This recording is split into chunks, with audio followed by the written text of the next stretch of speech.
Me toca leer a partir del capítulo 61, como dijo el otro día una de las lectoras, ya estamos bastante por la mitad del libro y voy a leer desde el 61 al 64, son capítulos cortitos, así que empezamos. Capítulo 61, una fétida pestilencia. Los días eran cada vez más cortos, pero la luz seguía apareciendo temprano. Las ventanas de la parte frontal de la casa daban al este y el sol naciente resplandecía sobre el pulido roble blanco del pavimento de mi consulta. Yo veía la brillante franja de luz avanzando a través de las tablas talladas a mano. Si hubiera tenido un cronómetro de verdad, podría haber calibrado el suelo como un reloj de sol, marcando los minutos en las grietas que había entre las tablas. Pero, dadas las circunstancias, los marcaba en latidos, esperando poco a poco que el sol llegara a la encimera, donde mi microscopio estaba listo, con los portaobjetos y el vaso de precipitados a un lado. Oí unas suaves pisadas en el pasillo y Jamie abrió la puerta empujándola con el hombro. En cada mano traía una jarra de peltre con algo caliente. Las había cubierto con paño para protegerlas del calor. «Si amaras da zumo, childre», dijo en voz baja, y me entregó una de las jarras rozándome la frente con un beso. «¿Cómo va todo?» «Podría ir peor», le dediqué una sonrisa de gratitud que fue interrumpida por un bostezo. No necesitaba decirle que Padra y que su hija mayor habían sobrevivido. Se habían enterado de inmediato por mi cara si hubiera ocurrido algo terrible. De hecho, si no se producían complicaciones, yo creía que ambos se recuperarían. Había permanecido toda la noche junto a ellos, despertándolos cada hora para que bebieran una preparación elaborada con agua endulzada, con miel y mezclada con un poco de sal, alternada con una fuerte infusión de hojas de menta y corteza de cornejo para calmar los intestinos. Levanté la jarra, té de los jesuitas, y cerré los ojos al inhalar ese aroma suave y amargo, al mismo tiempo que sentía que los rígidos músculos de la nuca y los hombros se iban relajando. Él había visto cómo giraba la cabeza para relajar el cuello, su mano cayó sobre mi nuca, grande y maravillosamente cálida, tras sostener el té caliente. Emití un gemido de éxtasis al sentir su tacto y él una pequeña risa al mismo tiempo que masajeaba mis músculos doloridos. «¿No deberías estar en la cama, Sassenach? No habrás dormido nada en toda la noche». «Ah, sí he dormido, un poco». Había dormitado a intervalos regulares, sentada junto a la ventana abierta, despertada de vez en cuando por las polillas que entraban atraídas por la luz de mi vela. La señora Bug había venido al alba para atender a los enfermos. «Iré a acostarme dentro de un momento», prometí, «pero antes quiero echar un vistazo». Hice un vago gesto en dirección a mi microscopio que ya estaba listo sobre la mesa. A su lado había varios frascos pequeños cerrados con un paño retorcido y cada uno de ellos sostenía un líquido marronáceo. Jamie los miró frunciendo el ceño. «¿Un vistazo? ¿A qué?» Levantó su larga y recta nariz y olfateó con expresión de sospecha. «¿Es mierda?» «Sí, en efecto», dije sin molestarme en reprimir un enorme bostezo. Había recogido muestras lo más discretamente posible de Hortense y el baby, y más tarde también de mis pacientes vivos. Jamie examinó los frascos. «¿Exactamente qué es lo que estás buscando?», preguntó con cautela. «Bueno, no sé», admití, «y de hecho tal vez no encuentre nada, o nada que pueda reconocer. Pero es posible que una ameba o un bacilo afectara a los McNeil y creo que sí reconocería una ameba. Son bastante grandes».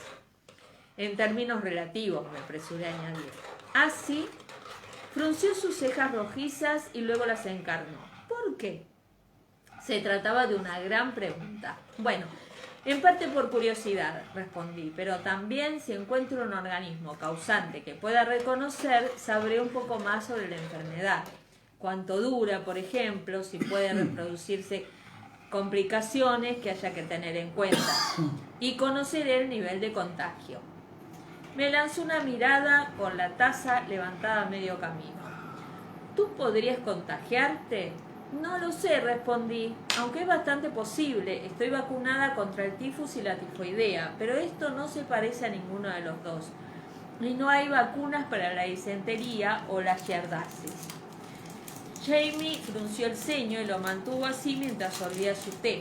Con los dedos me dio un apretón final en el cuello y los apartó. Yo di unos cautelosos sorbos a mi té, suspirando de placer mientras me escaldaba suavemente la garganta y descendía caliente y reconfortante hasta mi estómago. Jamie se había acomodado en su banco con sus largas piernas estiradas. Observó la taza humeante que tenía entre las manos. ¿Crees que este té está caliente, Sassenach?, preguntó. Yo misma enarqué las cejas al escuchar su pregunta. Las dos jarras seguían envueltas con paños y podía sentir el calor que se filtraba hasta mis palmas. Sí, dije, ¿por qué? Jamie levantó la taza y tomó un sorbo de té que mantuvo en la boca durante un instante antes de tragarlo. Pude ver los largos músculos que se movían en su garganta. Brianna ha entrado en la cocina mientras yo estaba calentando el agua en la tetera, dijo. Ha bajado el cuenco y el cazo del jabón y luego ha sacado un cucharón de agua humeante en la tetera y se lo ha echado en las manos, primero en una y luego en la otra. Hizo una pausa durante un instante. El agua estaba hirviendo hace un instante cuando la he sacado del fuego. El sorbo de té que había tragado se me fue por el otro lado y me hizo toser. ¿Se ha quemado?, pregunté cuando recuperé el aliento. En efecto, dijo él en tono lúgubre. Se ha frotado las manos desde la yema de los dedos hasta los codos y he visto cómo se le formaba una ampolla en el lado de la mano donde había caído el agua. Hizo otra pausa y sus ojos azules y oscuros, a causa de la preocupación, se encontraron con los míos por encima de las jarras. Di otro sorbo a mi té sin miel. Hacía bastante fresco en la estancia, puesto que acababa de amanecer, y mi aliento caliente formó vaho cuando suspiré. El bebé de Padraic murió en manos de Marsali, dije en voz baja. Ella sostuvo a la otra niña. Sabe que es contagioso, y como lo sabía, no podía tocar ni coger a su propio hijo sin hacer todo lo posible por evitar el miedo. Jamie se movió incómodo. Sí, comenzó a decir. De todas formas, es distinto, repliqué, y le puse una mano en la muñeca, tanto para reconfortarme a mí misma como para su propia tranquilidad. La transitoria frescura del aire matinal me tocó por igual la cara y la mente, disipando la cálida maraña de los sueños. La hierba y los árboles seguían iluminando por el frío resplandor del alba, lleno de sombras azules y misterio. Jamie parecía un punto sólido de referencia, fijo en la luz cambiante. Distinto, repetí. Para ella, quiero decir. Inhalé el dulce aire matinal que olía a hierba mojada y a campanillas. Yo nací cuando acababa la guerra. La llamaban la Gran Guerra porque el mundo jamás había visto algo así. Ya te he hablado de ello. En mi voz había un ligero tono de interrogación y él asintió, mirándome fijamente y escuchando. Un año después de que naciera, continué, se produjo una gran epidemia de gripe. En todo el mundo. Morían cientos, miles de personas. Aldeas enteras desaparecían en una semana. Y luego vino la otra, mi guerra. Las palabras eran en cierto modo inconscientes, pero al oírlas sentí que la comisura de mis labios se retorcía con ironía. Jamie lo vio y esbozó una sonrisa. Sabía lo que quería decir. Se trataba de aquella extraña sensación de orgullo que surge tras sobrevivir un conflicto terrible y que deja una extraña sensación de dominio. Giró la muñeca y sus dedos rodearon la mía con fuerza. Y ella jamás ha visto una epidemia ni una guerra, dijo él, empezando a entender. ¿Jamás? Había algo algo raro en su voz, era casi incomprensible para un hombre que había nacido guerrero, que había sido criado para luchar tan pronto como pudo levantar una espada, que se había hecho a la idea de que él debía, de que él querría defenderse a sí mismo y a su familia mediante la violencia. Un concepto incomprensible, pero en realidad maravilloso. Solo en imágenes, es decir, en películas, en la televisión. Eso él jamás lo entendería y yo no podría explicárselo. La manera en que esas imágenes trataban la guerra misma, bombas, aviones, submarinos y la emocionante urgencia de la sangre derramada con un propósito, el sentido de nobleza en la muerte deliberada. Él sabía cómo eran en realidad los campos de batalla y lo que venía después. Los hombres y las mujeres que combatieron en esas guerras no murieron todos por las matanzas, murieron así. Señalé con un movimiento de la jarra a la ventana abierta en dirección a las pacíficas montañas, a la lejana hondonada donde se ocultaba la cabaña de Patrick McNeil. Fallecieron a causa de la enfermedad y el abandono, porque no había cómo detenerlo. Chicas, siento que Diana es como premonitoria en muchas cosas. En fin.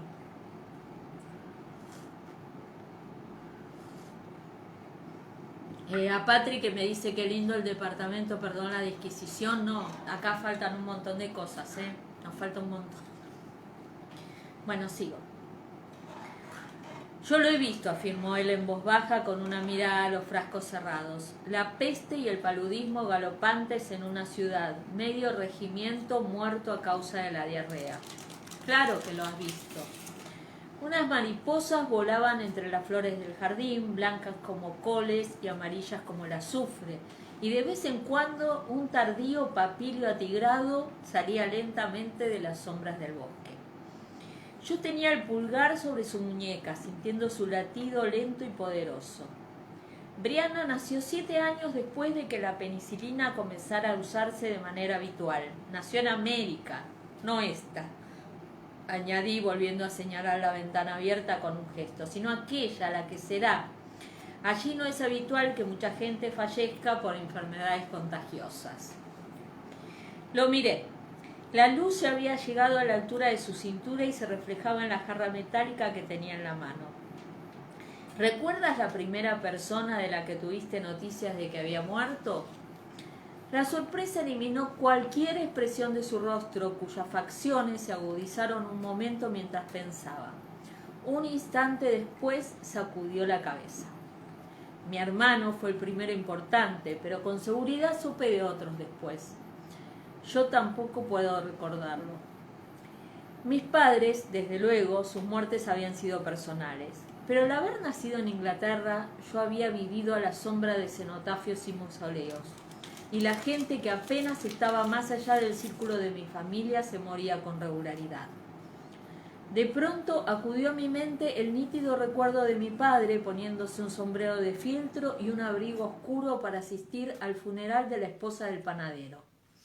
La señora se llamaba Briggs, pero no había sido la primera. Yo ya tenía noticias de la muerte y funerales. ¿Cuántos años tendría en aquel momento? ¿4 tal vez?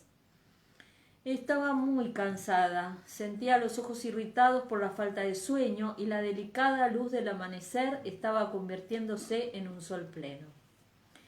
Creo que la muerte de Frank fue la primera que Brianna experimentó personalmente. Tal vez hubo otras, pero no estoy segura. Sin embargo, la cuestión es... Entiendo cuál es la cuestión. Estiró el brazo para coger la taza que yo sostenía sobre la mano y la dejó sobre la encimera. Luego vació la suya y también la dejó. Pero no es por ella por quien teme, ¿verdad? Preguntó con una mirada penetrante. Es el niño. Asentí. Claro, ella sabría de un modo académico que aquellas cosas eran posibles, pero que un hijo muriera antes que tú por algo tan simple como un caso de diarrea. Es una buena madre, dije, y de pronto bostecé. Sí que lo era, pero jamás había percibido de una manera tan visceral que algo tan insignificante como un germen podía de pronto quitarle a su hijo, hasta el día antes. Jamie se puso en pie de repente e hizo que me levantara.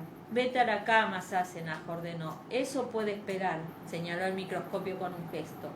Jamás habría imaginado que la mierda se estropeara si se conservaba.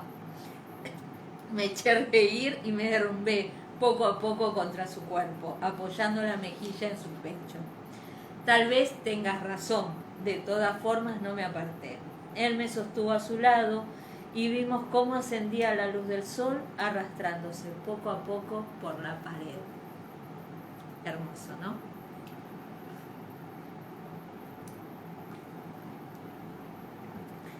Capítulo 62. Ameba. Giré el espejo del microscopio una fracción de centímetro más para recibir la mayor cantidad de luz posible. Mira, me eché hacia atrás y le hice un gesto a Malva para que se acercara a mirar. ¿Lo ves? Esa cosa grande y clara en el medio con una cola y unas manchitas. Ella frunció el ceño, acercó un ojo entornado al ocular, luego cogió aire y dejó escapar un gemido triunfal. Lo veo claramente, como un pastel de uvas pasas que alguien hubiera dejado caer al suelo, ¿no? En efecto, dije sonriendo por su descripción a pesar de la seriedad de nuestra investigación. Es una ameba, una de las especies más grandes de microorganismos, y estoy casi segura de que es la culpable. Estábamos mirando portaobjetos con las muestras de excrementos que había extraído a todos los enfermos hasta el momento, puesto que la familia de Padraic no era la única afectada. Se trataba de 3 familias en las que al menos una persona enferma, y en todas las muestras que había examinado hasta entonces había visto esa desconocida ameba. ¿En serio? Malva levantó la vista cuando hablé, pero cuando volvió al microscopio, absorta. ¿Cómo es posible que algo tan pequeño case semejante estramash en algo tan grande como una persona?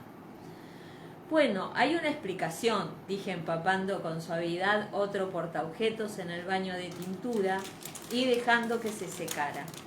Pero me llevaría bastante tiempo explicártelo. Está relacionado con las células. ¿Recuerdas que te mostré las células de revestimiento de tu boca? Ella sintió, frunciendo el ceño ligeramente, y se la pasó la lengua por el interior de la mejilla. Bueno, el cuerpo fabrica toda clase de células diferentes y hay algunas especiales cuya tarea consiste en luchar contra las bacterias. Esas cositas pequeñas y redondeadas. ¿Las recuerdas? Hice un gesto hacia el portaobjetos que, como era habitual en la materia fecal, tenía grandes cantidades de Escherichia coli, entre otras. Pero hay millones de tipos diferentes y a veces aparece un microorganismo contra el que las células especiales no pueden hacer nada. Ya sabes. ¿Recuerdas cuando te enseñé el plasmodium en la sangre de Lizzie? Señalé la ampolla cerrada en la mesa. Le había extraído sangre a Lizzie 1 o 2 días antes y le había enseñado a Malva los parásitos de la malaria en las células. Y creo que esta ameba bien puede ser como aquella. Ah, bueno, entonces administraremos penicilina a los enfermos, ¿verdad? El entusiasmo del plural me hizo sonreír, aunque había poco por lo que alegrarse en las circunstancias actuales. No, me temo que la penicilina no es eficaz contra la disentería amébica. Con el nombre de disentería conocemos un flujo muy grave y no tenemos nada excepto las hierbas. Abrí el armario y recorrí con la mirada las hileras de frascos y de montoncitos de hierbas envueltos en gasa tratando de pensar. Ajenjo para empezar.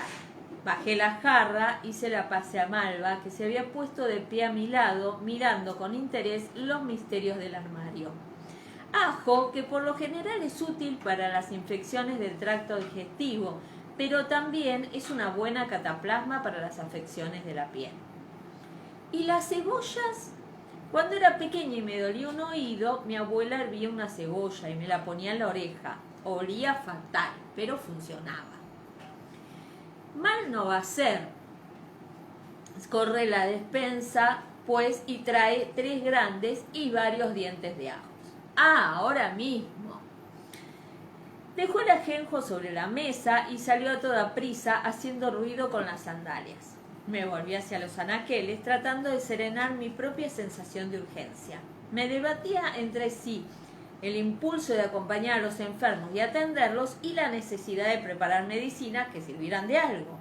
Pero había otras personas que podían encargarse de estar con ellos y nadie que, como yo, supiera lo suficiente como para tratar de preparar un medicamento antiparasitario. Ajenjo, ajo, agrimonia y genciana. Cualquier cosa con un elevado contenido en cobre o azufre. Ah, y ruibarbo. La temporada de la cosecha ya había pasado, pero yo había logrado recolectar una buena cantidad y había preparado varias docenas de frascos con la pulpa hervida y almíbar, como le gustaba a la señora Buck para sus pasteles. Además, era una buena fuente de vitamina C para los meses de invierno. Me servía como una base espléndida para la medicina. También podía añadir olmo americano por sus efectos curativos en el tracto intestinal, aunque lo más probable era que tales efectos fueran tan ligeros que no se notaran frente a los estragos provocados por un ataque tan virulento. Comencé a moler el ajenjo y la agrimonia en mi mortero, preguntándome mientras tanto de dónde procedía esa maldición. La disentería amébica era, por lo general, una enfermedad de los trópicos, aunque Dios sabía que yo había visto bastantes enfermedades tropicales en la costa, traídas con los esclavos y el comercio del azúcar en las Indias occidentales. También había visto unas cuantas en el interior, puesto que dichas patologías no mataban al instante y solían convertirse en crónicas y desplazarse con su víctima. No era imposible que alguno de los pescadores la hubiese contraído durante su viaje desde la costa, y si bien era una de las personas afortunadas que sufrían solo una leve infección, ahora estaría diseminando la ameba en su forma enquistada en su aparato digestivo, lista para propagar quistes infectados a troche y moche. ¿Por qué esa epidemia tan repentina? La disentería se difundía casi siempre a través de agua o comida contaminada. ¿Qué? Aquí tiene, señora. Malva había regresado, jadeando por la prisa, con varias cebollas grandes y marrones en la mano, crujientes y relucientes, y una docena de dientes de ajo envueltos en su delantal. Me dispuse a cortarlos en rodajas y tuve la feliz inspiración de indicarle que las cociera en miel. No sabía si los efectos antibacterianos de la miel podían ser también efectivos contra una ameba, pero tampoco estaba de más intentar. Y además era posible que la mezcla se pudiera ingerir con más facilidad, ya que entre las cebollas, el ajo y el ruibarbo se estaba convirtiendo en algo que hacía que los ojos ardieran. ¡Ah! ¿Qué estás haciendo aquí? Levanté la mirada de mi preparación y vi a Briana en la puerta, con cara de sospecha y la nariz arrugada debido al intenso olor. Ah, bueno, yo ya me había acostumbrado a él, pero de hecho el aire de la consulta estaba cargado con el olor de las muestras fecales al que se habían agregado los vapores que despedían las cebollas. Malva alzó la mirada con los ojos llenos de lágrimas, olfateó y se limpió la nariz con el delantal.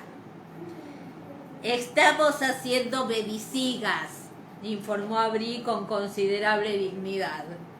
¿Alguien más se ha enfermado?, pregunté con nerviosismo, pero ella negó la cabeza y avanzó hacia la sala, evitando la encimera donde había estado preparando las láminas de materia fecal.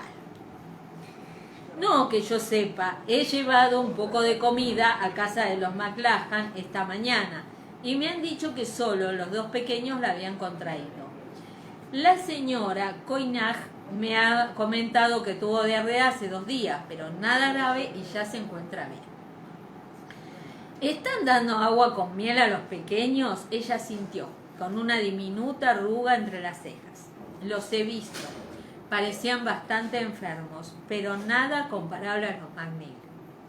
Ella también parecía bastante enferma por el recuerdo, pero lo eliminó de su mente y se volvió hacia el armario. ¿Puedo llevarme un poco de ácido sulfúrico, mamá? Había traído una taza de barro y al verla me eché a reír de buena gana. La gente normal pide prestada una taza de azúcar, le dije haciendo un gesto con la taza. Desde luego, ten cuidado. Será mejor que lo metas en uno de esos frascos con corcho encerado. No te conviene arriesgarte a tropezar y que se te caiga. Claro que no, me aseguró, aunque solo necesito unas gotas. Voy a diluirlo mucho. Es para hacer papel. ¿Papel? Marva parpadeó con los ojos enrojecidos e inhaló. ¿Cómo? Bueno, escurres y retuerces bien cualquier cosa fibrosa que puedas conseguir, le explicó Brie, haciendo gestos con ambas manos a modo de ejemplo. Pedacitos de papel usado, trapos viejos, trozos de cordel o hilo, algunas hojas o flores que sean blandas. Luego dejas la mezcla durante varios días en remojo con agua y, si puedes conseguirlo, ácido sulfúrico diluido. Un dedo largo tamborileó con cariño sobre el frasco cuadrado. Después, cuando la preparación se haya convertido en una especie de pulpa, puedes poner una capa fina en un tamiz, quitarle todo el agua, dejar que se seque y presto, el papel.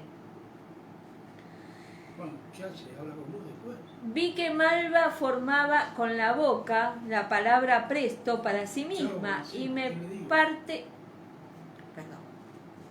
¿Quieres que las Ya cosas entraste, sí, que arregla con vos después todo. Sí. Ah. Perdón, disquisición. Llegaron 3 bibliotecas más, chicas. Estoy feliz. Vi que Malva formaba con la boca la palabra presto para sí misma y me aparté un poco para que no me viera sonreír. Brianna quitó el corcho del gran frasco de ácido y con mucho cuidado vertió algunas gotas en su taza. De inmediato el intenso olor del azufre se elevó como un demonio entre la fetidez de las heces y las cebollas. Malva se puso rígida, con los ojos todavía llorosos pero bien abiertos. ¿Eso qué es?, preguntó. Ácido sulfúrico, respondió Brie mirándola con curiosidad. Vitriolo, la corregí. ¿Alguna vez lo habías visto olido antes? Ella sintió, puso las rodajas de cebolla en una olla y luego con mucho cuidado le colocó la tapa. Sí, en efecto, se acercó a mirar el frasco de cristal verde mientras se enjugaba los ojos. Mi madre, murió cuando yo era pequeño, tenía un poco. Recuerdo el olor y que me dijo que jamás debía tocarlo. La gente lo llamaba azufre, un olorcillo a azufre. ¿En serio? Me gustaría saber para qué lo usaría. Me lo preguntaba de verdad y con cierta inquietud. Un alquimista o boticario podrían tener ese material, pero la única razón que conocía por la que una persona de a pie podría guardar algo así era como medio de agresión para lanzárselo a alguien. Pero Malva solo negó con la cabeza y se volvió y se dedicó a las cebollas y el ajo. Yo, sin embargo, había podido ver la expresión de su cara, una extraña mirada de hostilidad y anhelo que hizo sonar una insospechada campanilla de alarma en algún lugar de mi interior. Anhelo por una madre muerta hacía mucho tiempo y la furia de una niña pequeña, abandonada, desconcertada y sola. ¿Qué? Brianna estaba observándome con el ceño ligeramente fruncido. ¿Qué ocurre? Nada, dije, y posé la mano sobre su brazo solo para sentir la fuerza y la alegría de su presencia y los años de su crecimiento. Tenía lágrimas en los ojos, pero podía culpar a las cebollas. Nada de nada. Estaba harta de funerales. Este era el tercero en 3 días. Habíamos enterrado a Hortense y a la pequeña juntas. Luego a la anciana Ogilvy. Más tarde otro niño, uno de los mellizos de la señora McAfee. El otro mellizo, un varoncito, estaba de pie junto a la tumba de su hermana, con una impresión tan profunda que él mismo parecía un fantasma andante, aunque la enfermedad no lo había afectado. Se nos hizo más tarde de lo que pensábamos, el ataúd no estaba listo y ya había anochecido. El oro de las hojas de otoño se había convertido en ceniza y una bruma blanca se arremolinaba entre los troncos oscuros y mojados de los pinos. Era casi imposible imaginar una escena más desolada y sin embargo era, en cierta manera, más adecuada que el sol resplandeciente y la fresca brisa que había soplado cuando enterramos a Hortense y a la pequeña Angélica. El Señor es mi pastor, Él me guiará. La voz de Roger se quebró con dolor, pero nadie pareció advertirlo. Hizo un esfuerzo tragando saliva y prosiguió con tenacidad. Tenía la pequeña Biblia verde en las manos, pero no la miraba. Hablaba de memoria y sus ojos se dirigían del señor Macduff, que estaba de pie y solo, puesto que su esposa y su hermana estaban enfermas, al niño que se encontraba a su lado. Un niñito de más o menos la edad de Jamie. Aunque camine por el valle de la muerte, no temeré ningún mal. El temblor de su voz era audible y vi que las lágrimas descendían por su rostro. Busqué a Bree, estaba un poco más atrás de los deudos, con James semioculto en los pliegues de su oscura capa. Tenía la capucha baja, pero su cara era visible, pálida en el ocaso. Nuestra Señora de las Penas. Hasta el abrigo rojo del mayor MacDonald parecía apagado, de un color gris carbón, con los últimos vestigios de luz. Había llegado por la tarde y había ayudado a transportar el pequeño ataúd. Ahora estaba de pie, con el sombrero bajo el brazo, con un gesto sombrío, la cabeza con la peluca inclinada y el rostro invisible. Él también era padre. Tenía una hija que se había quedado en Escocia con su madre. Me balanceé un poco y sentí la mano de Jamie bajo el codo. Casi no había dormido nada en los últimos 3 días. Había comido muy poco, pero no tenía hambre ni estaba cansada. Más bien me sentía distante y real, como si el viento me atravesara. El padre lanzó un estremecedor grito de dolor y a continuación cayó sobre el montículo de tierra levantado de la tumba. Sentí que los músculos de Jamie se contraían en una compasión instintiva hacia él y me aparté un poco, murmurando: «Ve». Vi cómo se aproximaba con celeridad el señor McAfee, se agachaba para susurrarle algo y le ponía un brazo en el hombro. Roger había dejado de hablar. Mis pensamientos no me obedecían. Por mucho que tratara de centrarme en el rito, se desviaban. Me dolían los brazos, había molido hierbas, levantado pacientes, transportado agua. Me sentía como si estuviera haciendo todas esas cosas una y otra vez. Podía notar los reiterados golpes del mortero y el peso muerto de los cuerpos desmayados. Veía en un recuerdo nítido los portaobjetos con entamebas, unos ambiciosos pseudópodos que fluían con apetito a cámara lenta. Agua. Oí agua que fluía. Las entamebas vivían en el agua, aunque solo eran contagiosas en su forma quística. Se propagaban por medio del agua. Entonces lo vi claro. De pronto estaba tumbada en el suelo, sin ser consciente de que me hubiera caído, sin recordar que había estado de pie, con el intenso olor de tierra nueva y húmeda y madera, también fresca y húmeda en la nariz, y una vaga idea de gusanos. Hubo movimientos de agitación frente a mis ojos. La pequeña Biblia verde había caído y se encontraba en la tierra delante de mi cara. El viento hacía que sus páginas pasaran una tras otra en un juego fantasmal de sorts biligenae. ¿En qué página se detendrá?, me pregunté. Había manos y voces, pero no pude prestarle atención. Una gran ameba flotaba majestuosa en la oscuridad ante mí. Pseudópodos que fluían muy lentamente, dándome la bienvenida con su abrazo. Miércoles. Bueno, capítulo 63. El momento de la decisión. La fiebre retumbó en mi mente como una tormenta eléctrica. Latigazos de dolor estallaban por todo mi cuerpo bajo la forma de relámpagos que resplandecían durante un vívido instante a lo largo de algún nervio o plexo, iluminando las ocultas hondonadas de mis articulaciones, ardiendo por todos los tejidos de los músculos. El despiadado resplandor me golpeó una y otra vez, como la espada ardiente de un ángel destructor sin compasión. Casi nunca sabía si tenía los ojos abiertos o cerrados, tampoco si estaba despierta o dormida. No veía nada, excepto un gris ondulado, turbulento y plagado de manchas rojas. La rojez latía en las venas y manchas envuelta en la nube. Me concentré en una veta carmesí y seguí el camino que marcaba, aferrándome al rastro de su sombrío resplandor entre los golpes de los truenos. Estos últimos se hacían más fuertes a medida que penetraban cada vez más en la profundidad de las tinieblas que bullían a mi alrededor, y poco a poco se fueron convirtiendo en las más espantosamente regulares, como el sonido de un timbal, hasta que su ruido retumbó en mis oídos y sentí que yo misma era una piel hueca y tensa que vibraba con cada uno de esos golpes. La fuente de ese sonido de pronto se encontraba delante de mí, palpitando con tanta fuerza que sentí el impulso de gritar, aunque solo fuera para oír otra cosa. Pero aunque sentí que mis labios se echaban hacia atrás y la garganta se me hinchaba con el esfuerzo, no oí más que los golpes. Desesperada extendí las manos, si es que eran mis manos, a través del gris brumoso y cogí un objeto cálido y húmedo, muy resbaladizo, que palpitaba y se agitaba. Bajé la mirada y de inmediato supe que se trataba de mi propio corazón.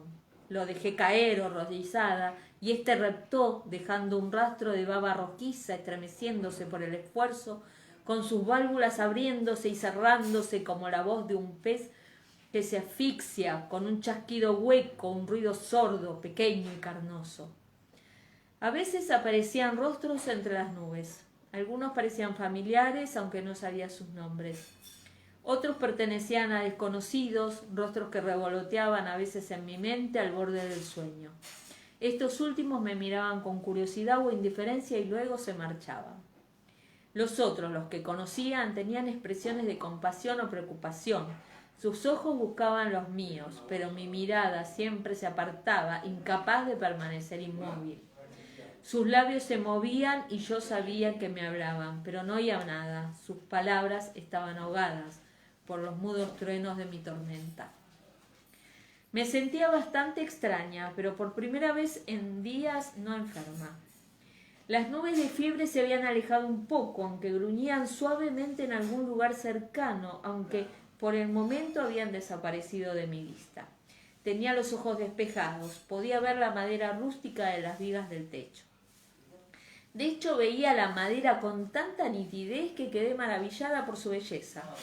Las curvas y las volutas de las pulidas vetas parecían estáticas y a la vez vivas y elegantes. Sus colores brillaban con el humo y la esencia de la tierra. De modo que pude comprobar cómo la viga había sido transformada y, sin embargo, todavía conservaba el espíritu del árbol.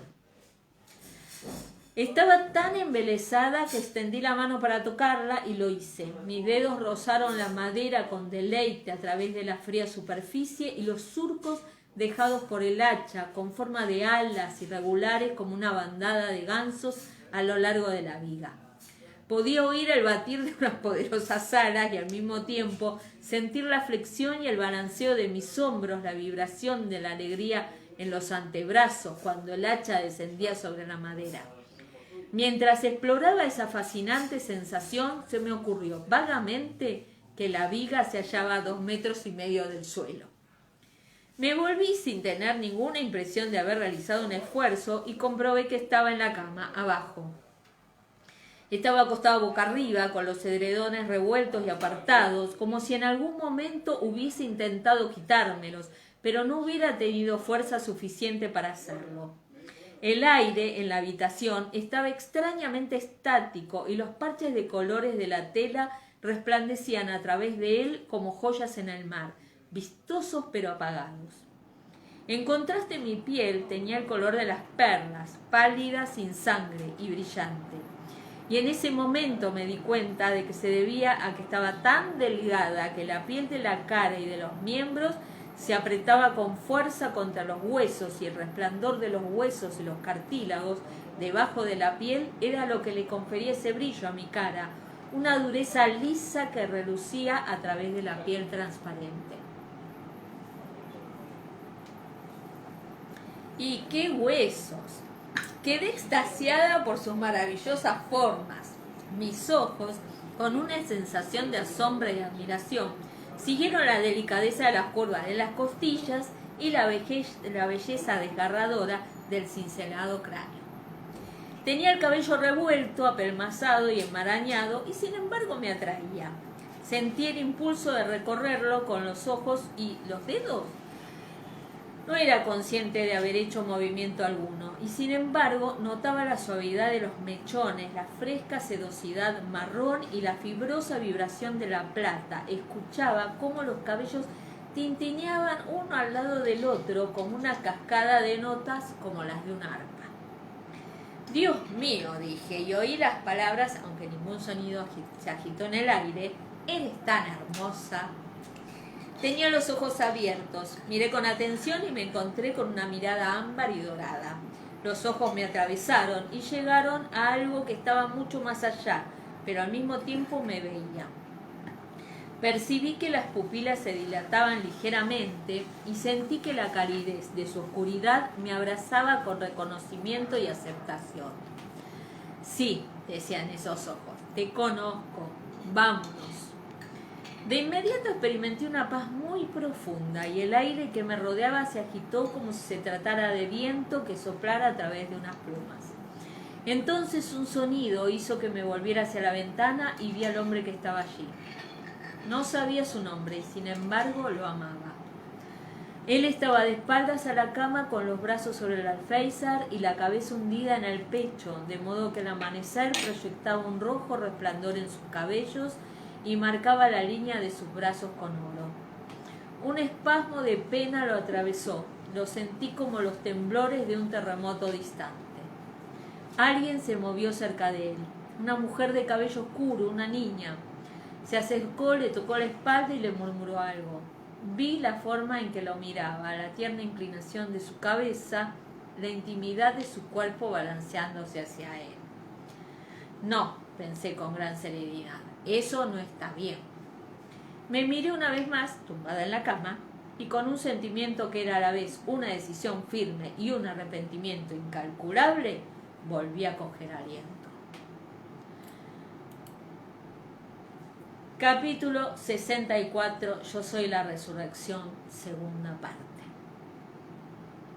Seguía durmiendo muchas horas y apenas me despertaba para comer, pero los sueños de la fiebre ya habían desaparecido, y dormir era como hundirme en un lago de aguas negras y profundas, donde respiraba olvido y flotaba sobre ondeantes algas, distraída como un pez. A veces flotaba justo debajo de la superficie, consciente de la gente y las cosas en el mundo de los que respiraban, pero incapaz de unirme a ellos. Había voces que hablaban cerca de mí, amortiguadas e ininteligibles. Cada cierto tiempo alguna frase penetraba en el claro líquido que me rodeaba y se desplazaba hacia mi cabeza, donde se aferraba como si se tratara de una diminuta medusa que pulsaba con algún significado interior y misterioso, formando con sus palabras una red que oscilaba en el agua. Cada frase permanecía durante cierto tiempo en mi entorno, plegándose y desplegándose a sus curiosos ritmos, y luego se alejaba en silencio con el que me quedaba. Y entre las pequeñas medusas había espacios de agua clara, algunos repletos de una luz radiante y otros con la oscuridad de la paz más absoluta. Yo flotaba hacia abajo y hacia arriba, suspendida entre la superficie y las profundidades, al capricho de las corrientes desconocidas. Doctora, mire, burbujas, algo que se agitaba, una espora latente de conciencia, alterada por algo carbonatado, rajado y florecido. Luego una punzada aguda como el metal. ¿Quién me llama? Doctora, mire, abrí los ojos. No fue una gran impresión, puesto que la habitación estaba dominada por el crepúsculo, una luz estática como si estuviera bajo el agua, y no sentí ninguna interrupción. Oh Jesucristo, mi Señor, gran doctor, mira misericordioso a esta tu sierva, otorga sabiduría y discreción a quienes la cuidan en su enfermedad. Bendice todos los medios aplicados en su curación. Las palabras fluían junto a mí en una corriente de susurros, refrescando mi piel. Había un hombre delante de mí, con su oscura cabeza inclinada sobre un libro. La luz de la habitación lo abrazaba y él parecía formar parte de ese resplandor. Tiéndele la mano, susurró a las páginas en una voz ronca y quebradiza, y hágase tu voluntad. Devuélvele la salud y la fuerza para que ella pueda vivir en alabanza a ti y a tu bondad y tu gracia. Para la gloria de tu santo nombre. Amén. ¿Roger?, pregunté forzándome por recordar su nombre. Mi voz también estaba ronca por la falta de uso. Hablar implicaba un efecto enorme. Sus ojos estaban cerrados mientras oraba. Se abrieron de inmediato, incrédulos, y me impresionó lo vívido que eran, verdes como la serpentina mojada y hojas de verano. «Claire». Su voz se quebró como la de un adolescente y dejó caer el libro. «No lo sé», respondí sintiendo que la onírica sensación de estar sumergida volvía a engullirme. «¿Lo soy?». Podía levantar la mano durante 1 o 2 segundos, pero estaba demasiado débil para levantar la cabeza y mucho menos para sentarme. Roger me ayudó a incorporarme a medias, apoyada en unas cuantas almohadas, y me sostuvo la cabeza con la mano para que no se balanceara, al mismo tiempo que acercaba una taza de agua a mis labios resecos. Fue esa extraña sensación de su mano en la piel desnuda de mi cuello lo que inició un borroso proceso de concienciación. Luego noté el calor de esa mano, nítido e inmediato en la nuca, y salté como si fuera un salmón arponeado lanzando la taza al aire. ¿Qué?, balbucí agarrándome la cabeza. Estaba demasiado afectada como para formular una frase completa y ni siquiera presté atención al agua fría que mojaba las sábanas. ¿Qué? Roger parecía tan impresionado como yo. Tragó saliva mientras buscaba las palabras. Yo creí que lo sabía, tartamudeó con la voz quebrada. No, quiero decir, creía que... Mira, volverá a crecer. Sentí que mi boca se movía, probando en vano distintas formas que pudieran aproximarse a las palabras, pero no había conexión alguna entre la lengua y el cerebro. No había espacio para ninguna otra cosa, salvo para la percepción de que el acostumbrado peso blando y contundente de mi cabello había desaparecido, reemplazado por un vello corto de cerdas. «Anteayer te lo cortaron Malva y la señora Bull», me informó algo atolondrado. Nosotros no estábamos, ni Bri ni yo, o no se los habríamos permitido. Desde luego que no. Pero ellas suponían que era lo que había que hacer cuando alguien tiene fiebre muy alta. Eso es lo que se hace en esta época. Bri estaba furiosa con ellas, pero ellas en realidad creyeron que estaban ayudando a salvarte la vida. Oh, Dios mío, Claire, no me mires así, por favor. Su cara había desaparecido en un estallido de luz, una cortina de agua resplandeciente que de pronto había caído para protegerme de la mirada del mundo. No fui en absoluto consciente de que estaba llorando. La pena tan solo surgió de mi interior, rociando su líquido como si se tratara de un odre de vino atravesado con un cuchillo. Era de un color morado rojizo como el tuétano que salpicaba y goteaba por todas partes. «Iré a buscar a Jamie», graznó. «No», así de la manga, con más fuerza de la que jamás pensé que tuviera. «Por Dios, no quiero que vea cómo estoy». Su momentáneo silencio me lo dijo todo, pero yo seguía aferrándole la manga, incapaz de pensar de qué otra manera evitar lo impensable. Parpadeé y el agua se deslizó por mi cara como una corriente sobre una roca, y Roger volvió a flotar hacia la visibilidad con los bordes borrosos. «Él te ha visto», afirmó hoscamente. Bajó la mirada, no quería encontrarse con mis ojos. «Ya», es decir, hizo un vago gesto con la mano sobre su cabeza. «Ya lo ha visto». Sí, la impresión fue casi tan fuerte como el descubrimiento inicial. ¿Qué ha dicho? Respiró hondo y volvió a levantar la mirada, como si temiera ver una gorgona. O la antigorgona, pensé con amargura. No dijo nada, respondió con cariño y me puso una mano en el brazo. Él solo lloró. Yo también seguía llorando, pero ahora de una manera más ortodoxa, con menos jadeos.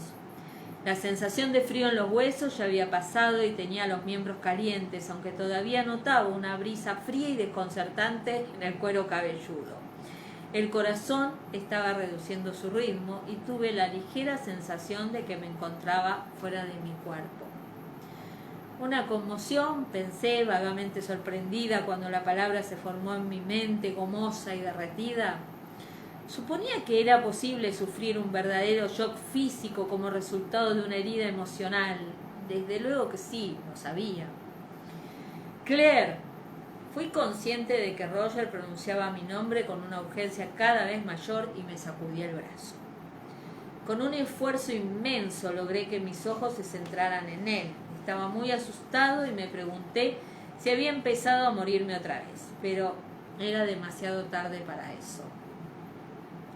¿Qué? Él suspiró, creí que de alivio. Has puesto una cara extraña durante un momento. Tenía la voz rota y ronca, parecía que sintiera dolor al hablar. Pensaba que... ¿Quieres más agua? La sugerencia parecía tan incongruente que casi me eché a reír, pero sí, tenía muchísima sed y de pronto un vaso de agua fría parecía lo más apetecible del mundo.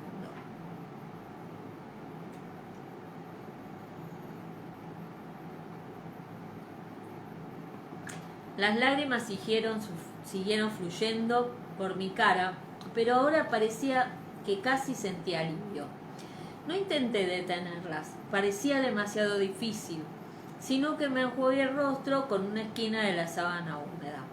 Comenzaba a darme cuenta de que tal vez no había tomado la decisión más sabia, o como mínimo la más fácil, cuando había escogido no morir. Comenzaban a aparecer las cosas fuera de los límites y las preocupaciones de mi propio cuerpo. Problemas, dificultades, peligros, pesares, cosas oscuras, temibles, como un enjambre de murciélagos. No quería mirar muy de cerca las imágenes que permanecían en un desordenado montón en el fondo de mi cerebro, cosas que había dejado atrás en mi lucha por mantenerme a flote. Pero si había regresado, lo había hecho para ser lo que era, y yo era médico. La enfermedad. Me enjugué la última lágrima y dejé que Roger me cubriera las manos con las suyas, ayudándome a sostener la nueva taza. ¿Sigue? No, habló con tranquilidad y guió el borde de la taza hasta mis labios.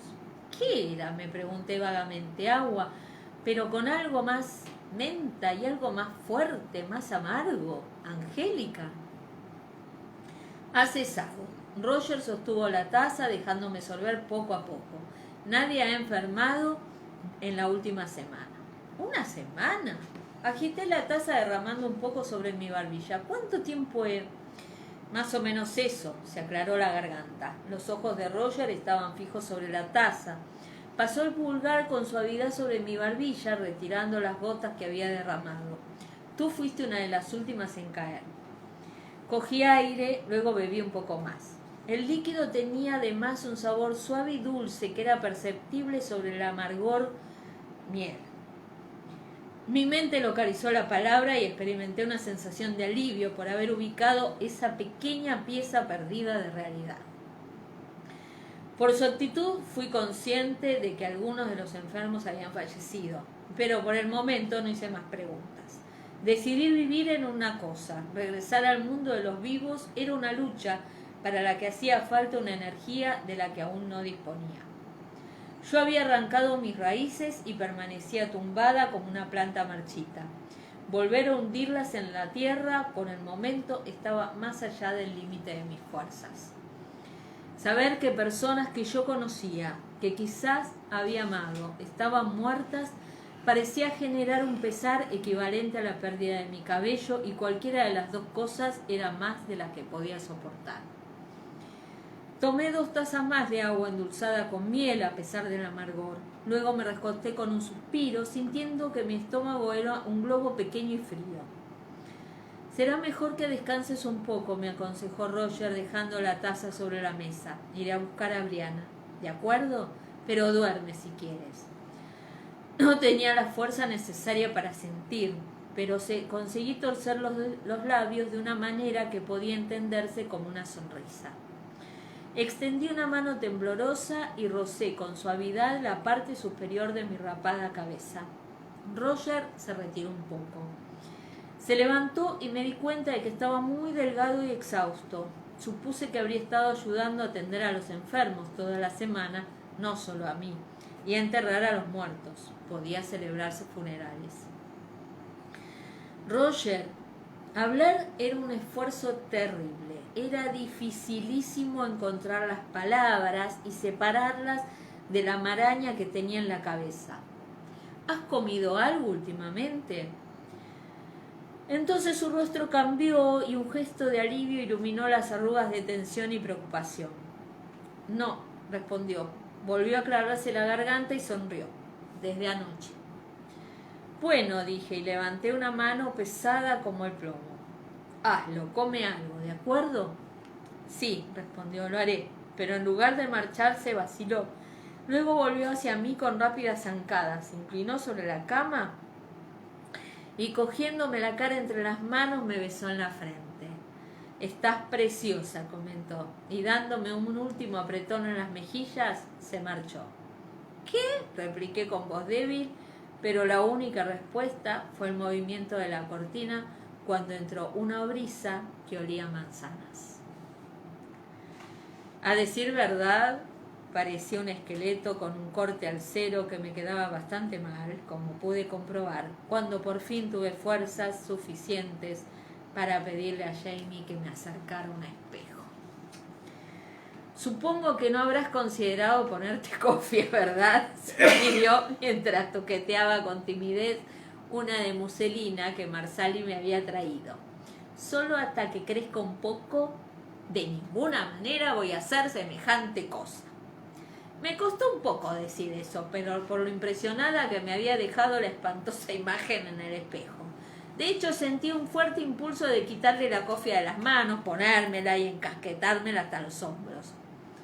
Ya antes había rechazado ofertas de cofia de la señora Boo, que había estado felicitándose por mi supervivencia gracias a su tratamiento de la fiebre, y de Marsali, así como de las otras mujeres que habían venido a verme.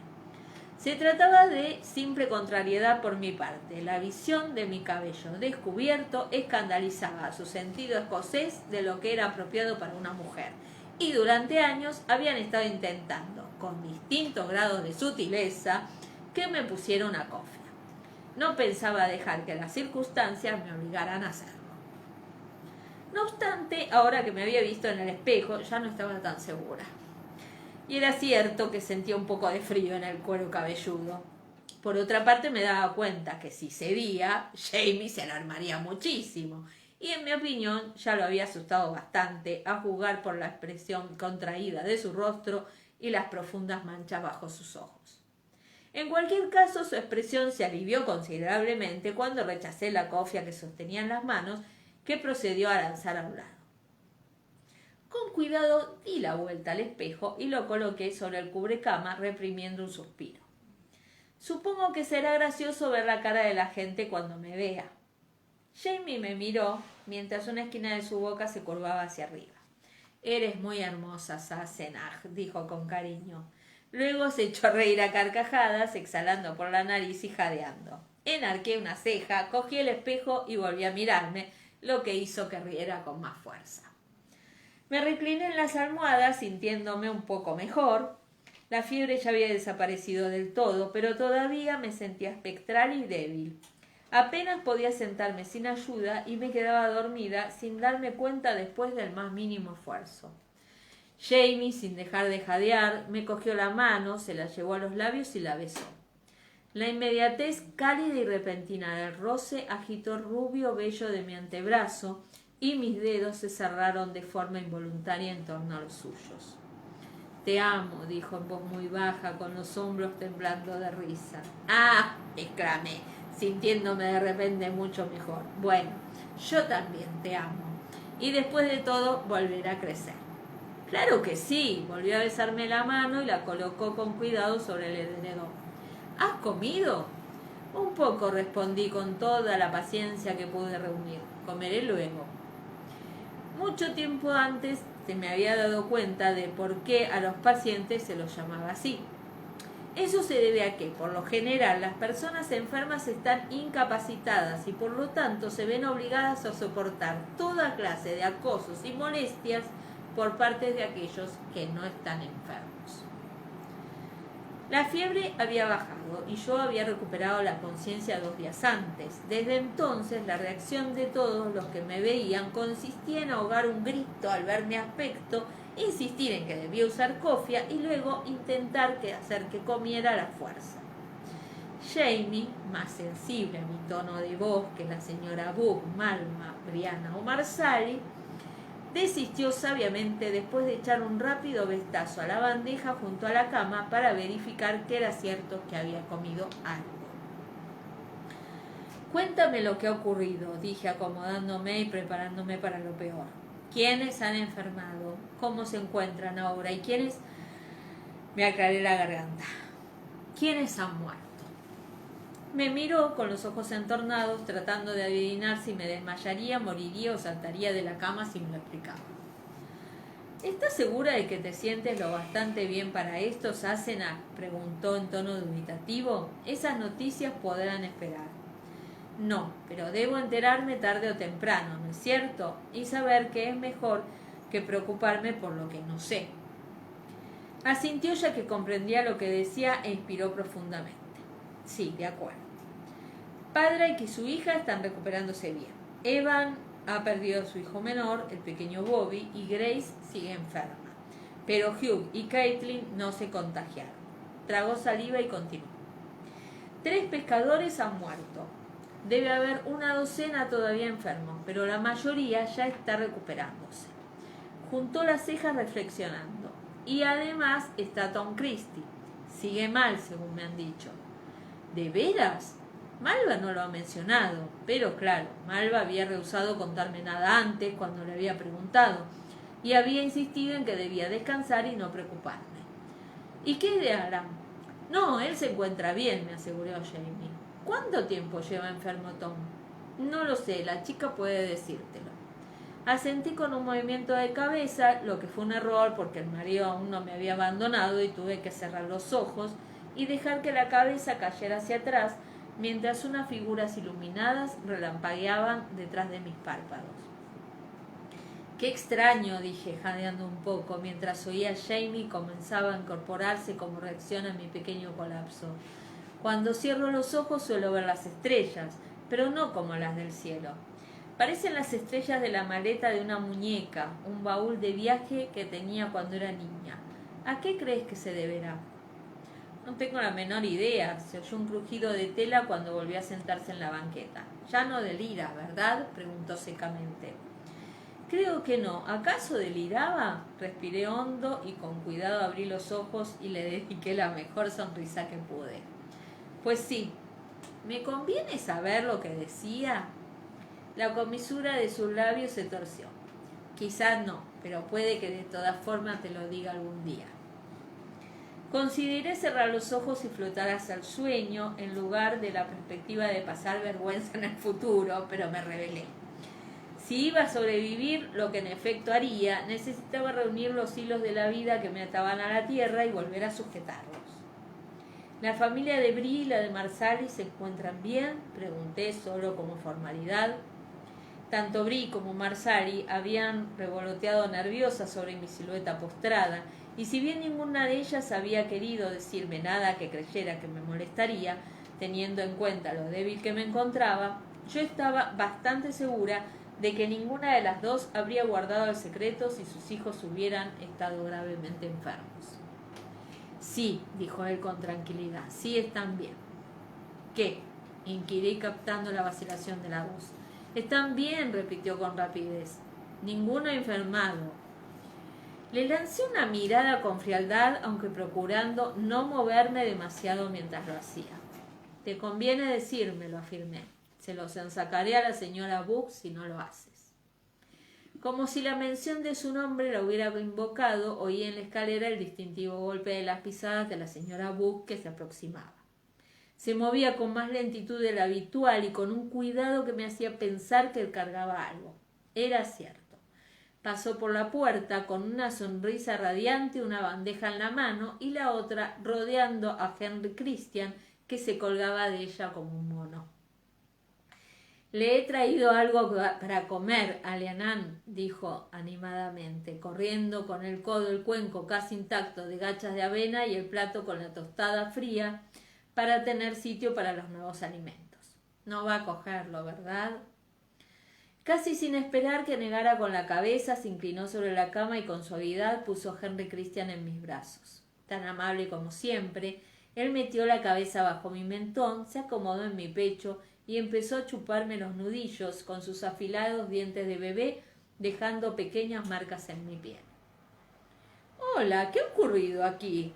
Fruncí el ceño apartando las suaves y marrones mechones de sus redondeadas cejas, donde podía verse la mancha amarillenta de un feo moretón en el nacimiento del pelo. «Los engendros del diablo trataron de matar al pobrecillo», me informó la señora Buck, apretando los dientes, «y lo habrían hecho de no ser por Roger Mack. Dios lo bendiga». «¿De qué engendro se trata?», pregunté, conociendo los métodos descriptivos de la señora Buck. «Alguno de los hijos de los pescadores», intervino Jamie.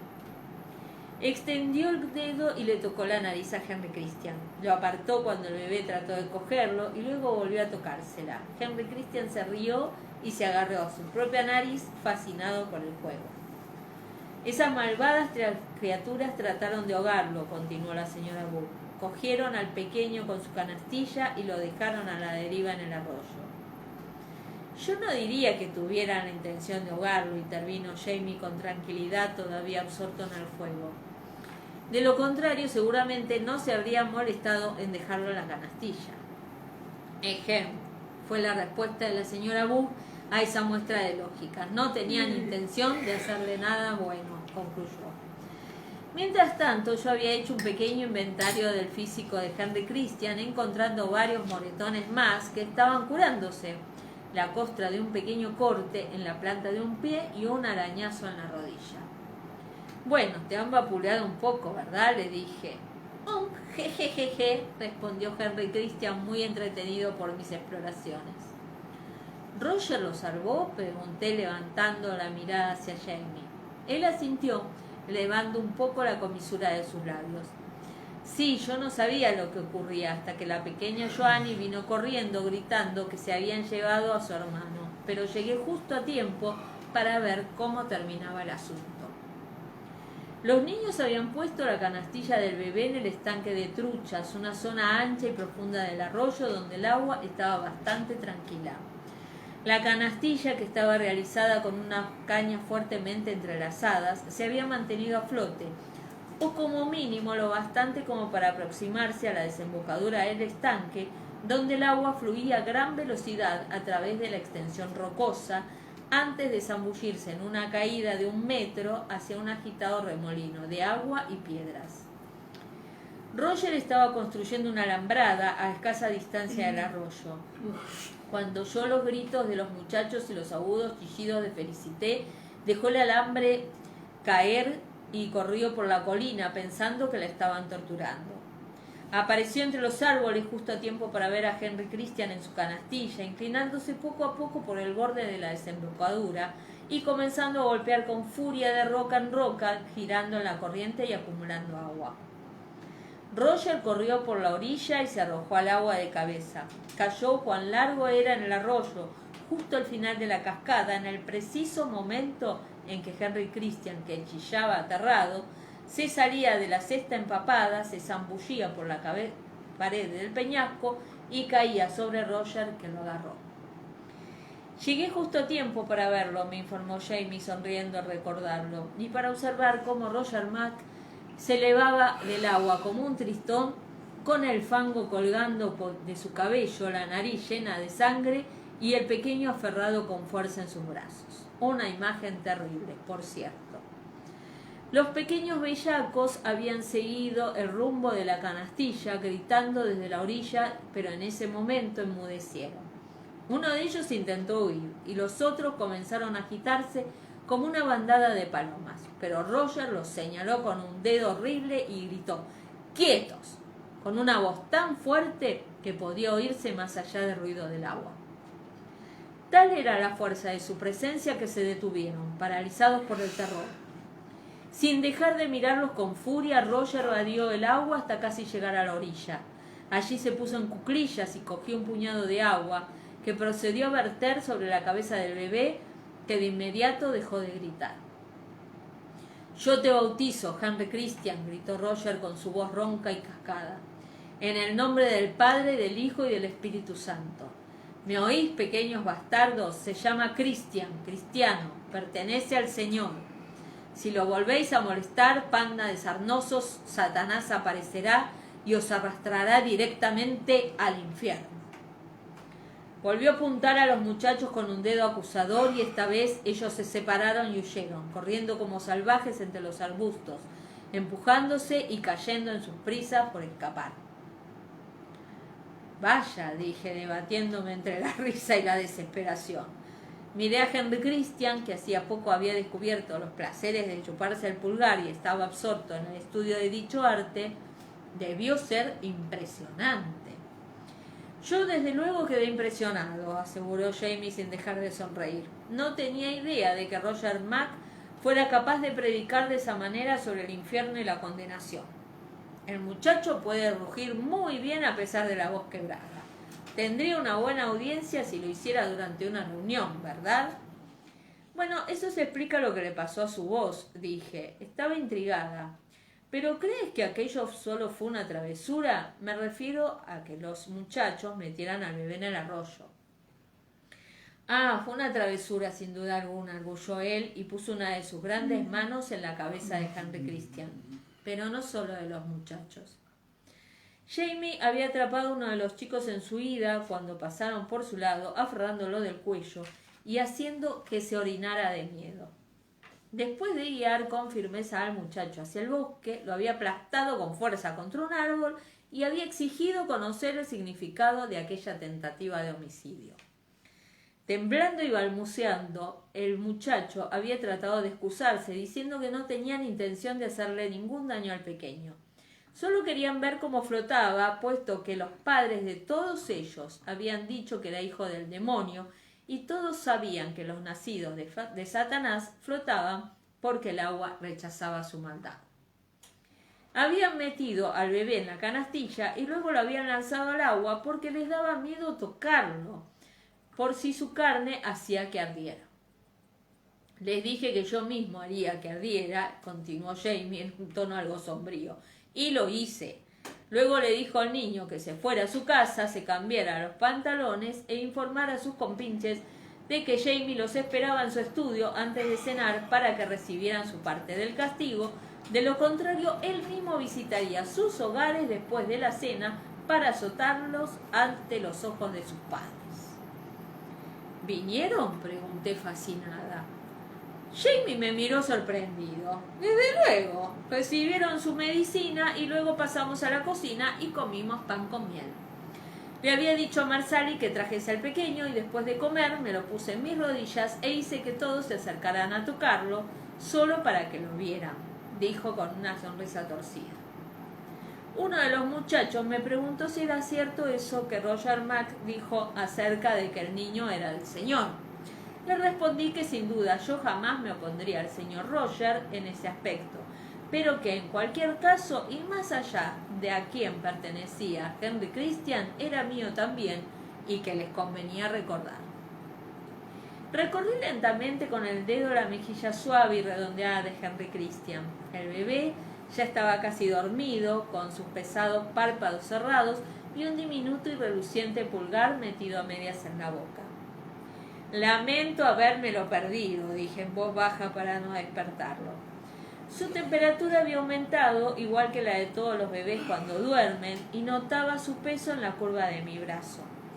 Jamie se dio cuenta de que me costaba sostenerlo y lo tomó en sus brazos para entregárselo a la señora Buck, que había estado moviéndose en silencio por la habitación mientras ordenaba y al mismo tiempo escuchaba con aprobación el relato de Jamie. «Ah, valía la pena verlo», me aseguró con un susurro dándole una palmadita en la espalda al bebé al cogerlo. con todos los muchachos extendiendo los dedos para tocar el vientre del bebé con mucho cuidado como si fueran a coger una patata caliente, y él que se retorcía y se reía como un gusano. Los ojos de aquellos bribones eran tan grandes como piedras.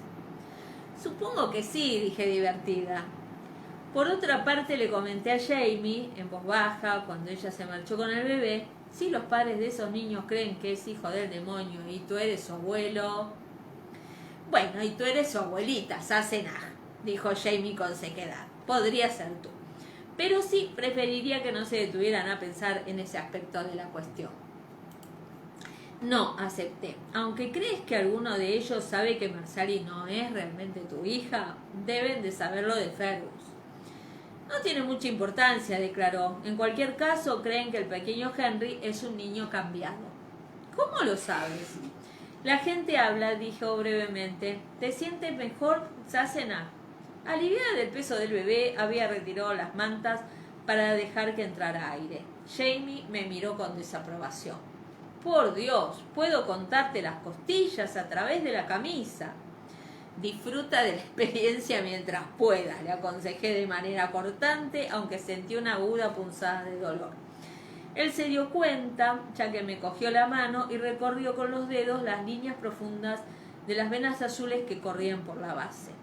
No te alteres, Sassenach, agregó con más suavidad. No quería decirlo así. Mira, supongo que la señora Bach te ha traído algo delicioso.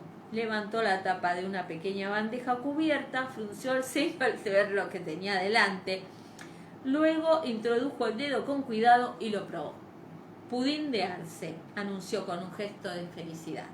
Ah, todavía no tenía hambre, pero un pudín de arce parecía muy apetitoso y no puse objeciones cuando él llenó la cuchara y la acercó a mi boca con la concentración del piloto de un avión de pasajeros. Puedo comer yo sola, ¿sabes?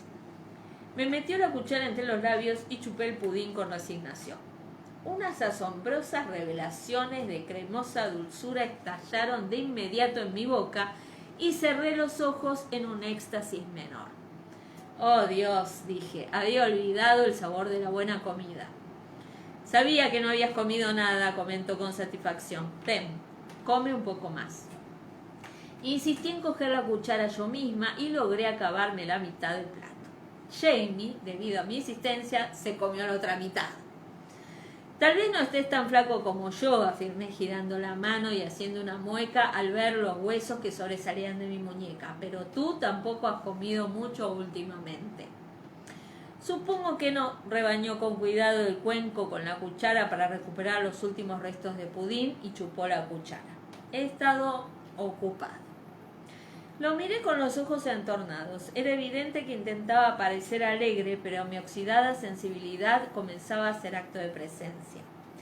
Durante un periodo de tiempo imposible de saber, no había tenido ni energía ni concentración para cualquier cosa que estuviera más allá de los confines de mi cuerpo delirante. Pero ahora veía los pequeños detalles familiares del cuerpo, la voz y los modales de Jamie, y estaba volviendo a sintonizar con él, como una cuerda floja de violín que alguien afina con la ayuda de un diapasón. Percibí una vibración tensa en él y comencé a pensar que no todo se debía a que poco antes yo había estado a punto de morir. ¿Qué? Pregunté. ¿Qué? Encarnó las cejas en un gesto de interrogación, pero yo lo conocía demasiado bien. La mera pregunta me confirmó que estaba en lo cierto. ¿Qué es lo que no me cuentas? Quise saber con toda la paciencia que pude reunir. ¿Es Brown otra vez? ¿Has tenido noticias de Stephen Bonnet o de Donner? ¿O acaso la cerda blanca se ha comido a uno de los niños y se ha asfixiado con él? Al menos eso hizo que sonriera, aunque solo fuera durante un instante. Eso no. Persiguió a MacDonald cuando vino de visita hace unos días, pero logró llegar al porche justo a tiempo. El mayor para su edad es un tipo ágil. Es más joven que tú, objeté. Bueno, yo también soy ágil, contestó con lógica. La cerda aún no me ha pillado. Tuve una sensación de inquietud por la mención del mayor, pero no eran noticias de descontento político, rumores de alzamiento militares lo que alteraba a Jamie. Me lo habría dicho de inmediato. Volví a mirarlo con los ojos entornados, pero no hablé. Suspiró profundamente. Creo que tendré que trasladarlos, dijo en voz baja y volvió a cogerme la mano. ¿A quiénes? A Fergus, a Marsali y a los pequeños. Sentí un estremecimiento repentino como si alguien me hubiera dado un golpe justo debajo del esternón y de pronto me resultó difícil respirar. ¿Qué? ¿Por qué? ¿Y a dónde? Logré preguntar. Jamie pasó su pulgar con suavidad sobre mis nudillos una y otra vez con la mirada fija en el lento movimiento. Fergus trató de suicidarse hace 3 días, dijo en tono muy quedo. Mi mano se aferró a la suya con rapidez. ¡Ay, Dios!, susurré. Asintió, y me di cuenta que por el momento tampoco podía hablar. Tenía los dientes clavados en el labio inferior. Entonces fui yo, quien cogió su mano entre las mías, sintiendo una frialdad que se filtraba en mi carne. Tuve deseos de negarlo, de rechazar esa idea por completo, pero no pude hacerlo. Era una cosa fea, como un sapo venenoso que ninguno quería tocar y que se había instalado entre nosotros. ¿Cómo?, pregunté por fin. Mi voz resonó en la sala. Quise decir, ¿estás seguro?, pero sabía que lo estaba. Con un cuchillo, respondió literalmente. Torció la comisura de sus labios de nuevo, pero no con humor. Dijo que se habría colgado, pero que no podía atar la cuerda con una sola mano. ¡Qué suerte la suya! El pudín había formado una bola pequeña y dura, como de goma, en el fondo de mi estómago. ¿Lo encontraste tú o fue Marsali? Él negó con la cabeza. Ella no lo sabe. Bueno, en realidad supongo que sí lo sabe, pero no lo admite. No puede haber quedado muy mal herido o ella lo sabría con total seguridad. Aún me dolía el pecho, pero las palabras me salían con mayor facilidad. No, yo lo vi pasar mientras estaba limpiando una piel de ciervo en la colina. Él no me vio y yo no lo llamé. Había algo raro en él, pero no sabía qué era. Algo. Continué trabajando un poco más. No quería alejarme mucho de la casa por si acaso, pero seguía sintiéndome inquieto. Me soltó la mano y se frotó debajo de la nariz con los nudillos. No podía quitarme de encima la idea de que algo iba mal y finalmente dejé mi trabajo y lo seguí, pensando al mismo tiempo que yo mismo era un imbécil. Fergus había avanzado hacia el final del cerro y descendió por la boscosa ladera que terminaba en el manantial blanco. Era el manantial más alejado de los 3 que había en el cerro y se llamaba Blanco por la gran roca que había cerca del principio del estante. Jamie bajó entre los árboles justo a tiempo para ver a Fergus tumbado junto al manantial, con la manga levantada y el abrigo doblado bajo la cabeza, sumergiendo el brazo izquierdo, el del muñón, en el agua. Tal vez debería haberle gritado en ese momento, dijo frotándose el cabello con una mano distraída, pero en realidad no podía creer lo que veía, ¿sabes? Entonces Fergus cogió con la mano derecha un pequeño cuchillo para deshuesar, lo bajó hasta el estanque y con habilidad se abrió las venas del codo izquierdo. De inmediato manó la sangre formando una nube suave y oscura de blancura en el brazo. En ese momento sí grité, dijo Jamie, y cerró los ojos y se frotó con fuerza la cara con las manos, como si tratara de borrar el recuerdo. Corrió por la colina, cogió a Fergus, lo obligó a incorporarse y lo golpeó. ¿Lo golpeaste? Sí, asintió. El muy bastardo tuvo suerte de que no le rompiera el cuello. Su rostro había empezado a ruborizarse mientras hablaba. Apretó los labios. ¿Esto ocurrió después que los muchachos se llevaran a Henry Christian?, pregunté con el nítido recuerdo de mi conversación con Fergus en el establo. Me refiero a que... Sí, sé a qué te refieres, me interrumpió. Y fue justo el día después de que los muchachos metieran a Henry Christian en el arroyo, es cierto. Pero no era solo eso. Quiero decir, no era solo a causa de los problemas provocados por el hecho de que el bebé es enano. Me miró con una clara expresión de preocupación en el rostro. Hablamos después de que le vendara el brazo y recobrara la conciencia. Me dijo que llevaba bastante tiempo pensando en ello y que lo del pequeño fue lo que lo empujó a hacerlo. ¿Pero cómo es posible que él, pregunté angustiada, dejara a Marsali y a los niños? ¿Cómo? Jamie bajó la mirada y con las manos sobre las rodillas suspiró. La ventana estaba abierta y entraba una suave brisa que erizaba el pelo de su coronilla como pequeñas llamas. Pensó que estarían mejor sin él, comentó de manera inexpresiva. Si él se moría, Marsali podía volver a casarse, encontrar un hombre que pudiera cuidar de ella y de los niños, proporcionarles lo que necesitaran, proteger al pequeño Henry. ¿Acaso piensa o pensó que él no podría? Jamie me miró fijamente. Sassenach, dijo, sabe muy bien que no puede. Tomé aliento para protestar, pero en cambio me mordí el labio al no encontrar nada que refutar. Jamie se puso de pie y caminó inquieto por la habitación, cogiendo y dejando cosas. ¿Tú harías algo así?, pregunté después de un momento, en las mismas circunstancias, quiero decir. Él hizo una pausa un instante, dándome la espalda con la mano en mi cepillo de pelo. No, contestó en voz baja, pero es duro para un hombre vivir con algo así. Bueno, eso puedo entenderlo, comencé a decir poco a poco, pero él se volvió para proseguir. Su rostro estaba angustiado, lleno de una fatiga que poco tenía que ver con la falta de sueño. No se hace nada, contestó, no puedes. Habló con tranquilidad, pero con tal tono de desesperación en la voz que se me llenaron los ojos de lágrimas.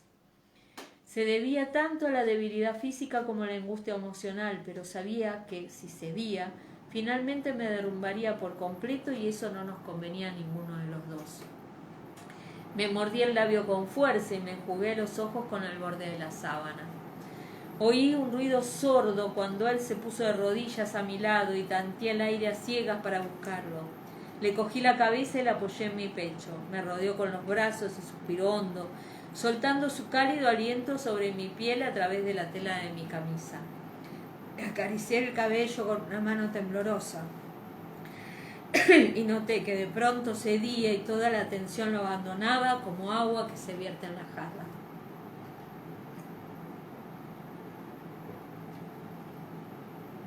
En ese momento tuve la sensación muy extraña, como si la fuerza a la que él se había aferrado se hubiese liberado y estuviera fluyendo dentro de mí. Mi tenue relación con mi propio cuerpo se reafirmó cuando sostuve el suyo y mi corazón dejó de flaquear y asumió en cambio sus latidos fuertes e incansables. Las lágrimas habían cesado, aunque todavía seguían a flor de piel. Con los dedos tracé las líneas de su cara rosada, broncínea y marcada por el sol y la intemperie, la ancha frente con sus pobladas cejas de color cobrizo, las amplias mejillas y la nariz larga y recta como una espada. También los ojos cerrados y sesgados y misteriosos, con esas extrañas pestañas rubias en las raíces y luego de un color cobrizo tan intenso que las puntas parecían casi negras. ¿No lo entiendes?, pregunté en voz muy baja, trazando las líneas pequeñas y suaves de su oreja.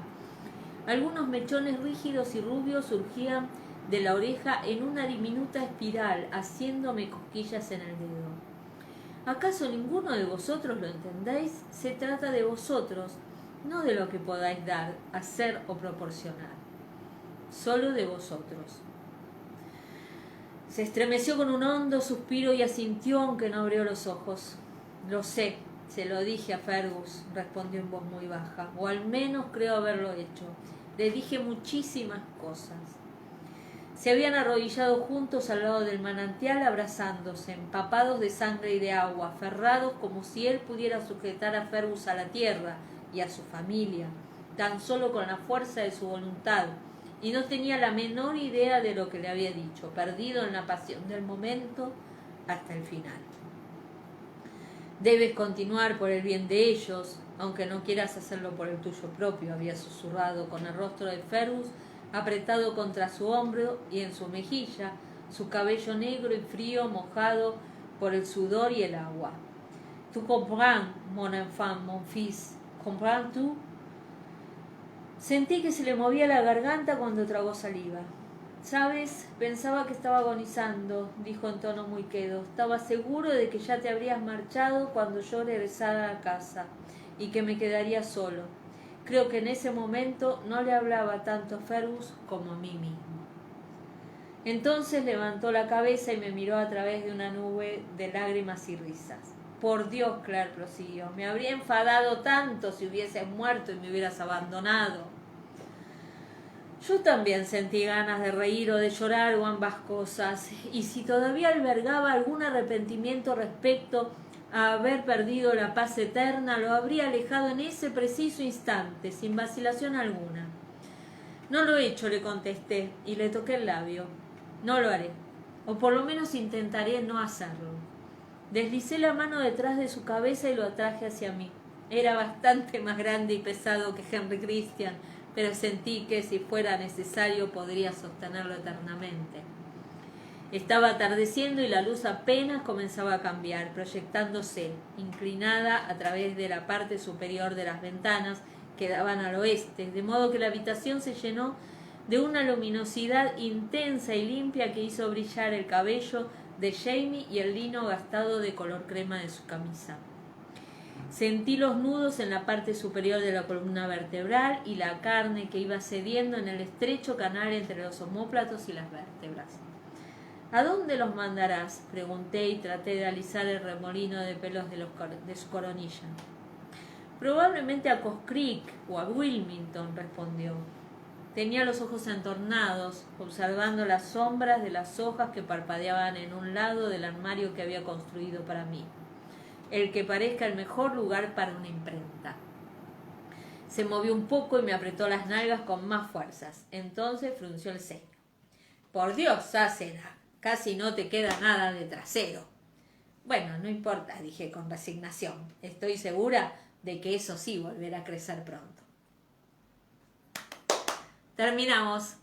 Bueno, les agradezco a todas las que se quedaron hasta el final. Mañana el capítulo 65, momento de declaración. Un besote a todas, que terminen bien el día.